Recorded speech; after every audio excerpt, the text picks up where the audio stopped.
احادیث کریمہ سے ثابت ہے کہ آج ہی کی وہ رات تھی جب اللہ تعالیٰ نے اپنے محبوب صلی اللہ تعالیٰ علیہ وسلم کو آسمانوں کا سفر کرایا۔ اسی کو معراج کہا گیا ہے۔ معراج کا سفر 3 مرحلوں میں ہوا ہے، 3 منزلیں، مرحلے نہیں 3 منزلیں۔ پہلی منزل تو قرآن پاک سے صاف ثابت ہے، اس کا انکار جائز ہی نہیں ہے۔ اللہ نے فرمایا پاک ہے وہ ذات جس نے اپنے بندہ خاص کو رات کے ایک حصے میں مسجد حرم سے مسجد اقصی تک کا سفر کرایا۔ یہ قرآن پاک سے ثابت ہے، یہ سفر مسجد حرم سے لے کر مسجد اقصی تک کا سفر۔ مسجد اقصی بیت المقدس کو کہتے ہیں۔ دوسرا سفر ہے بیت المقدس سے لے کر آسمانوں کا سفر، جس میں پہلا آسمان، دوسرا آسمان، تیسرا، چوتھا، پانچواں، چھٹا، ساتواں آسمان، حتیٰ کہ سدرۃ المنتہا تک کا سفر، جس میں جبرائیل امین علیہ السلام ساتھ رہے۔ یہ دوسری منزل ہے، جس میں براق کی سواری کے ساتھ میرے آقا صلی اللہ علیہ وسلم جبرائیل امین کے ساتھ رہے۔ تیسرا سدرۃ المنتہا کے بعد جبرائیل امین علیہ السلام بھی الگ ہو گئے اور براق سواری بھی الگ ہو گئی، اور پھر یہ دونوں ہٹ گئے، صرف تنہا میرے آقا صلی اللہ علیہ وسلم لامکاں کا سفر کی۔ یہ تیسری منزل ہے۔ یہاں سوائے میرے نبی کے کسی دوسرے کی وہاں پر شرکت ہوئی ہی نہیں۔ بس وہ کون سی جگہ تھی، اس جگہ کا نام ہی نہیں ہے، جس کو لامکاں کہا گیا۔ اللہ رب العزت کی طرف سے آواز آتی رہی، ادن منی یا احمد، اے احمد مجھ سے قریب ہوتے جاؤ، قریب ہوتے جاؤ۔ میرے آقا صلی اللہ علیہ وسلم بڑھتے گئے۔ سورہ نجم میں اللہ تعالیٰ نے اس واقعے کو یوں فرمایا، فَكَانَ قَابَ قَوْسَيْنِ أَوْ أَدْنَىٰ، تو محبوب اور محب، اللہ اور اس کے رسول کے بیچ اتنا فاصلہ رہ گیا تھا جیسے کہ 2 کمانوں کے بیچ میں فاصلہ رہتا ہے۔ میرے آقا صلی اللہ تعالیٰ علیہ وسلم کی آج کی رات میرے مولا سے قربت کی رات ہے۔ رب تعالیٰ نے وہ حسین سعادت میرے نبی کو عطا فرمائی جو کائنات میں کسی اور کو عطا ہوئی بھی نہیں اور قیامت تک ہوگی بھی نہیں۔ صرف تنہا ایک ذات ہے میرے آقا صلی اللہ علیہ وسلم کی، جنہوں نے اپنے ماتھے کی آنکھوں سراپا ذات کا دیدار فرمایا ہے۔ اسی لیے اعلیٰ حضرت فاضل بریلوی رضی اللہ تعالیٰ عنہ نے کوئی غیب کیا تم سے نہاں ہو بھلا، جب نہ خدا ہی چھپا تم پہ کروڑوں درود۔ اب یہاں سے میں نے یہ 3 منزلیں آپ کو بتائی، ایک مسجد حرم سے مسجد اقصی تک، یہ قرآن پاک خود بیان کر رہا ہے۔ دوسری منزل ہے بیت المقدس سے سدرۃ المنتہا تک۔ تیسری منزل ہے سدرۃ المنتہا سے لامکاں اپنے رب ذوالجلال کے قرب و جوار تک کی۔ اب یہ سفر کتنے مہینوں کا تھا، کتنے سالوں کا تھا، کتنی صدیوں کا تھا، پتہ نہیں، کیونکہ ایک آسمان سے دوسرے آسمان کے بیچ کا فاصلہ ہی فرمایا گیا کہ اگر تیز رفتار کوئی سواری دوڑے تو 500 سال کے بعد پہنچے گی۔ ایک آسمان سے دوسرے آسمان کے بیچ اس طرح کے 7 آسمان، پھر اس کے بعد 7ویں آسمان کے بعد سدرۃ المنتہا، اتنی ہی اوپر۔ سدرۃ المنتہا کے بعد پھر کون سے مکانات ہیں وہ اللہ جانے اور اس کا محبوب جانے۔ پھر جنت کا اور دوزخ کا نظارہ فرمایا، عرش، کرسی، لوح، قلم سب میرے آقا نے دیدار کیے۔ اس کے بعد پھر واپس تشریف لائے۔ اللہ کے حبیب صلی اللہ تعالیٰ علیہ وسلم اسی رات کو گئے تھے، آج کی رات، اور اسی رات کو واپس بھی آئے۔ اسی لیے شاعر نے کہا ہے کہ زنجیر بھی ہلتی رہی بستر بھی رہا گرم، زنجیر بھی ہلتی رہی بستر بھی رہا گرم، تا عرش گئے پھر آئے محمد صلی اللہ علیہ وسلم۔ حضور گئے بھی اور آئے بھی۔ اے میرے عزیزو، آج دنیا تھم سی گئی ہے۔ اسی طرح سے میرے آقا صلی اللہ تعالیٰ علیہ وسلم جب معراج کے سفر پر گئے تھے تو کائنات جہاں تھی وہیں رکی کی رکی رہ گئی۔ کیوں؟ کائنات کی جان ہے میرے آقا صلی اللہ علیہ وسلم۔ جب جانے کائنات کو رب تعالیٰ نے کائنات سے اپنے قرب میں بلایا تو یہ جو ٹائم تھا، یہ جو وقت چل رہا تھا، جہاں سے میرے نبی گئے وہیں پر رک گیا تھا۔ اب اللہ بہتر جانے حضور کے اس سفر میں کتنے سال لگے، کتنی صدیاں لگی، کتنے مہینے، واپس جب میرے آقا تشریف لائے تو جہاں سے وقت رکا تھا وہیں سے پھر چلنے لگا. اسی لیے شب معراج ایک ہی رات میں ہوئی ہے. ایسا نہیں کہ کئی راتیں اس کے لیے ہو گئیں, کئی مہینے لگ گئے, نہیں, ایک ہی. اب یہاں پر چند اعتراضات کے جوابات بھی میں آپ کو بتا دوں. بعض لوگ آج کے زمانے میں بھی یہ کہتے ہیں کہ حضور صلی اللہ تعالی علیہ وسلم کو خواب میں ہوئی تھی معراج, خواب میں معراج ہوئی تھی, جبکہ اہل سنت و جماعت کا متفقہ عقیدہ یہ ہے کہ حضور جسم کے ساتھ گئے تھے, حضور جسم کے ساتھ گئے تھے, خواب کی بات نہیں ہے. اب سنیے کیا دلیل ہے, خواب میں گئے تھے ان کے پاس, تو وہ تو عقلی دلیل پر چلتے ہیں کہ اتنا لمبا سفر تو ممکن ہی نہیں ہے, یہ خواب میں ہے. اب آپ کہتے ہیں کہ نہیں حضور جسم کے ساتھ گئے تھے, تو سب سے بڑی دلیل تو یہ ہے کہ جب میرے آقا صلی اللہ تعالی علیہ وسلم اس سفر سے آئے تھے واپس, دوسرا دن آیا, دوسرے دن حضور صلی اللہ علیہ وسلم مکہ والوں کو اپنے سفر کی داستان سنا رہے تھے.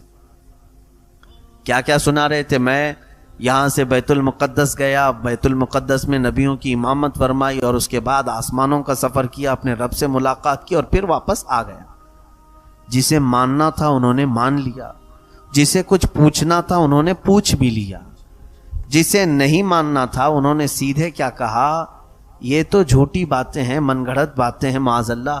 تو وہاں سے کچھ لوگ اپنی بغلیں کھجاتے نکل گئے. اب سوال یہ ہے, میاں میں آپ سے پوچھتا ہوں, اگر میں خواب میں یہ کہہ دوں کہ کل رات خواب میں میں سعودی گیا تھا, دبئی گیا تھا, تو کیا آپ صبح میرے خواب کا انکار کریں گے؟ بھائی خواب میں کوئی کہیں پہ بھی جائے. تو مکہ کے کفار و مشرکین کو حضور اگر خواب ہی بیان کر رہے تھے کہ میں بیت المقدس گیا تھا, تو کسی مکہ والے کو انکار کرنا ہی نہیں چاہیے تھا. ان کا انکار کرنا اس بات کی دلیل ہے کہ حضور نے خواب نہیں سنایا, اپنے جسم کا سفر سنایا تھا. انہوں نے اپنے جسم کا سفر سنایا تھا. انکار ان کافروں کا اس بات کی دلیل ہے کہ میرے آقا صلی اللہ تعالی علیہ وسلم اپنے خواب کی بات نہیں بتا رہے تھے. میاں تم خواب کی بات کر رہے ہو, یہ تو میرے آقا صلی اللہ تعالی علیہ وسلم کو زندگی پاک میں جسم کے ساتھ ایک بار معراج ہوئی, خواب کی تو تعداد ہی نہیں کہ کتنی بار ہوئی. خود میرے آقا فرماتے ہیں کہ یطعمنی ربی ویسقینی من الجنت وانا نائم, جب بھی میں سوتا ہوں میرا رب جنت سے مجھے کھلاتا پلاتا ہے. تو میرے حضور کی ہر نیند جو ہے معراج ہے, وہ اپنے رب تبارک و تعالیٰ کے حضور پہنچتے. خواب کی بات تو ہے ہی نہیں. اگر خواب والی معراج کی بات کہیں تو حضور صلی اللہ تعالیٰ علیہ وسلم کی تو ویسے روز معراج تھی. جسم کے معراج کی بات تھی تو وہ شب معراج آج کی یہ رات 26ویں رجب کے بعد 27ویں جو شب آئی, عزیزان گرامی وقار, یہ معراج کے سلسلے میں جو اللہ تبارک و تعالیٰ نے میرے نبی کو جس شان سے بلایا, آیتیں پڑھو تو سمجھ میں آتا ہے. دیکھیں اللہ اپنے حبیب پاک صلی اللہ تعالیٰ علیہ وسلم کا کیسے سفر کا اہتمام فرما رہا ہے. پہلی تو بات یہ ہے کہ اسی رات کو کیوں ہوئی, اس کے متعلق مفسرین فرماتے ہیں کہ حضور کو آج ہی کی رات معراج کیوں ہوئی, آج اللہ نے اپنے پاس کیوں بلایا. ہوا یہ تھا کہ میرے آقا صلی اللہ تعالیٰ علیہ وسلم روزانہ اسلام کی تبلیغ فرماتے تو کوئی نہ کوئی اسلام ضرور قبول کرتا, لیکن آج کا دن پورا میرے آقا صلی اللہ علیہ وسلم کا ایسا گزرا کہ حضور کی دعوت پر ایک نے بھی اسلام قبول نہیں کیا. اور اللہ کے حبیب صلی اللہ علیہ وسلم کو سب سے بڑا غم اسی بات کا ہوتا کہ اگر کوئی ایمان نہ لائے تو حضور کو بڑی تکلیف ہوتی. میرے آقا صلی اللہ تعالیٰ علیہ وسلم غمگین ہو گئے, یہاں تک کہ اپنے گھر میں نہیں گئے, ام ہانی کے گھر گئے, دروازہ بند کیا. غم اتنا تھا کہ حضور صلی اللہ تعالیٰ علیہ وسلم کسی سے بات بھی نہیں فرما رہے تھے. کہا دروازہ بند کرو اور میں آرام کرتا ہوں. کبیدہ خاطر تھے میرے آقا صلی اللہ علیہ وسلم. جب لوگوں کو منع کر دیا, حتیٰ کہ ایک روایت میں حضرت فاطمہ کو دروازے پر کھڑا کر دیا کہ کسی کو آنے نہ دینا, کسی سے ملاقات نہیں کرنی. آج یہ رات آج میرے آقا صلی اللہ تعالیٰ علیہ وسلم غمگین ہو کر کے سوئے. میاں ہم اور آپ جب غمگین ہوتے ہیں تو سوچتے ہیں کہ کوئی تفریح کر لیں, کہیں پر چہل قدمی کر لیں, جا کر کے ٹہل کر کے آ جائیں تاکہ دل بہل جائے. لیکن اللہ کا محبوب جب غمگین ہوتا ہے تو مولا تعالیٰ ان کے دل بہلانے کے لیے سیدھے انہیں جنت کے نظارے کرواتا ہے, انہیں جنت کی طرف بلاتا ہے. آؤ محبوب, تمہارا دل آج ملول ہے, آج تمہارا غم کا یہ غم کی تمہاری کیفیت اللہ رب العزت کو گوارا نہیں ہے۔ سفر معراج پر بلایا، کس انداز سے بلایا؟ جبرائیل امین کو بھیجا، وہ بھی اس طرح سے کہ جبرائیل جا کر سیدھے جگہ نہ دینا بلکہ اپنی پیشانی محبوب کے قدموں پہ لگانا۔ حضور اکرم صلی اللہ تعالی علیہ وسلم جبرائیل امین کے آتے ہی قدموں پر ٹھنڈک محسوس کیا، بیدار ہوئے، پوچھا کیا بات ہے جبرائیل، اس طرح کا آنا ہوا؟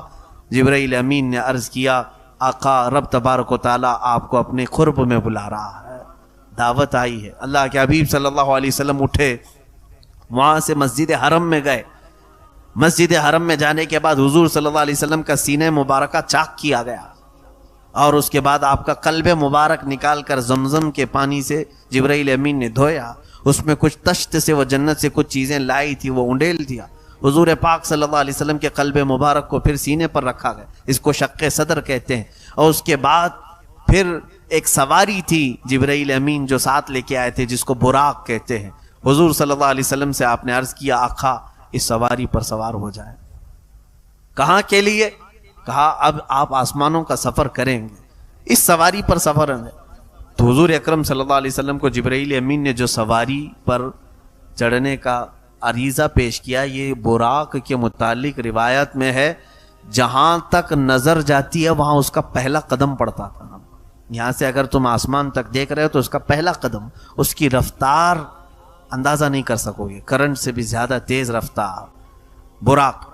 اس سواری پر میرے آقا صلی اللہ تعالی علیہ وسلم سوار ہوئے، اور اس کے بعد یہاں سے لے کر کے جبرائیل امین کہاں گئے؟ سیدھے بیت المقدس گئے۔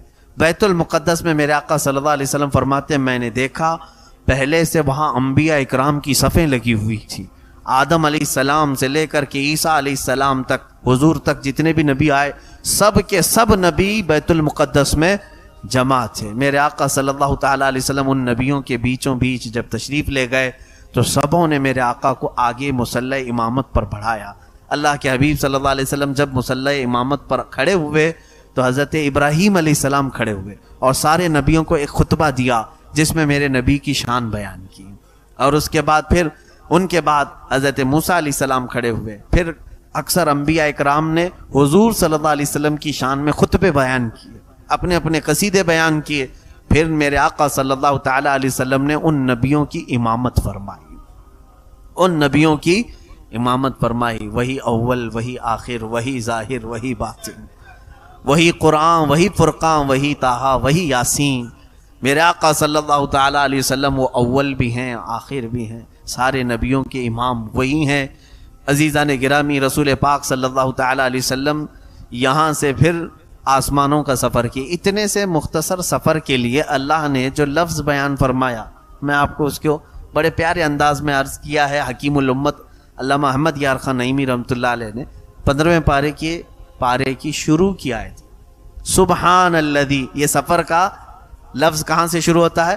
سبحان الذی، سبحان الذی اسرا، سبحان کہتے ہیں پاک ہے وہ ذات، پاک ہے وہ ذات۔ حکیم الامت نے اس سفر کو یوں بیان کیا کہ اے لوگوں دیکھو، میرے آقا صلی اللہ تعالی علیہ وسلم کی وہ کیفیت جو تھی اس دن کی، وہ دولہے کی کیفیت تھی۔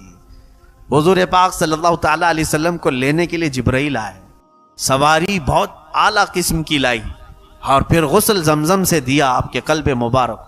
براتیوں کی شکل میں انبیاء اکرام کی جماعت کھڑی ہے۔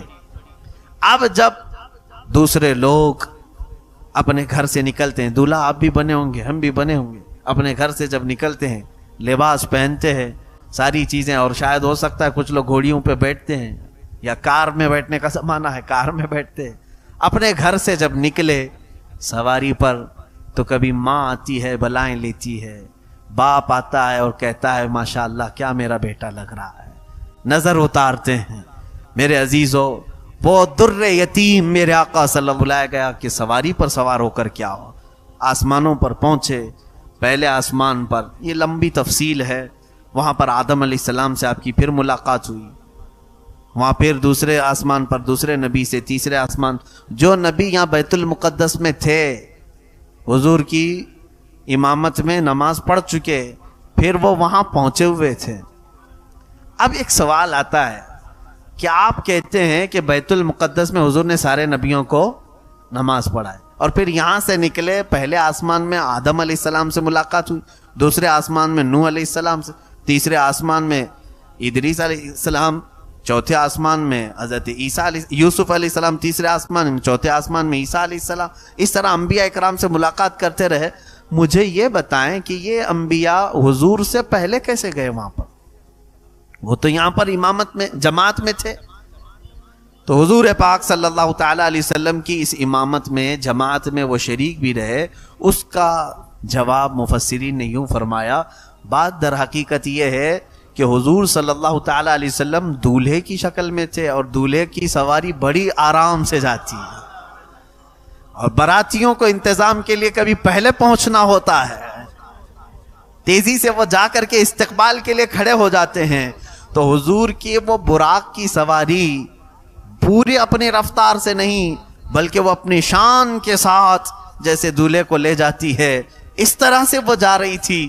اور اندازہ کرو وہ انبیاء اکرام کی رفتار اتنی ہے، تو پھر اگر میرے نبی کی پوری رفتار ظاہر ہو جائے تو اس رفتار کو کون پا سکے؟ عزیزان محترم، حضور پاک صلی اللہ تعالی علیہ وسلم کے معراج کے سفر کی گتھیاں سلجھانا معمولی بات نہیں ہے. سیدھے اس کا جواب ایک ہی ہے. بعض لوگ اگر کنفیوژن ہے کہ اتنا لمبا سفر، بیت المقدس میں اتنے نبیوں سے ملاقات، ساتوں آسمان، یہ سب چیزیں نہیں سمجھ میں آتا، عقل میں نہیں آتی بات. بہت سارے لوگ یہ سمجھتے ہیں. پہلی بات تو یہ ہے کہ مسلمان اگر ایسی بات کہے تو اسے سمجھا دیں، میاں یہ میرے آقا صلی اللہ